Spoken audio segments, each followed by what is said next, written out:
Good morning, Facebook friends. It's Char.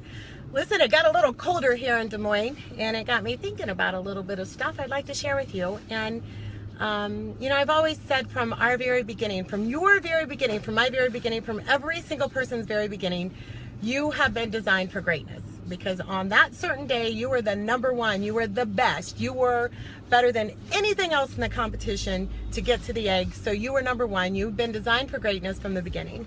And the other thing I've always believed is that we have also been designed to be different. Because if we were all designed to be the same, we would have like 2 chromosomes. And we would all be the same. We'd all look alike. But we don't. We have so many different million combinations of who we can be that there's no 2 alike. And what I know is that from the moment you were born, there are certain things that the world needs that only you have.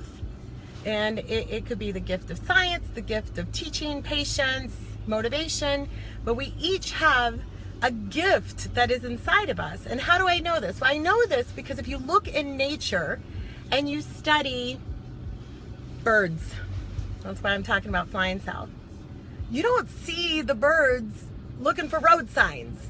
You don't see birds with GPSs. It's inside of them. It has been from inside of them from the moment they were created, that they're just following what they have been designed to do. And along the way, you might be part of another flock that makes it a little bit easier for you to get there.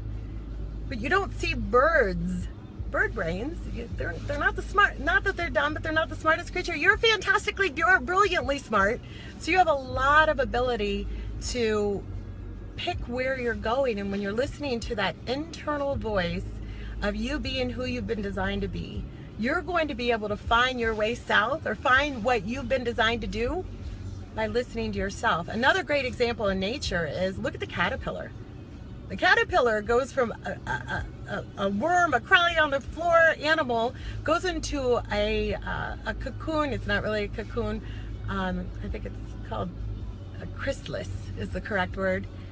And recreates themselves completely.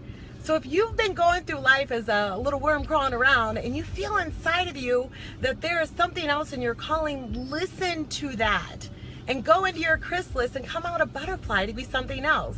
So as you're getting ready to go into the weekend, oh, you're so lucky if you're heading south, because it's cold. It's 43 today. It's 20 or 30 degrees colder than it was yesterday at this time.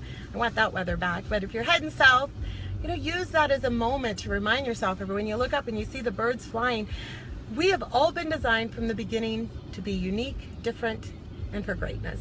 And when you listen to that voice inside, you're able to give back the world what it needs. Could you imagine a world with no birds or a world with no butterflies?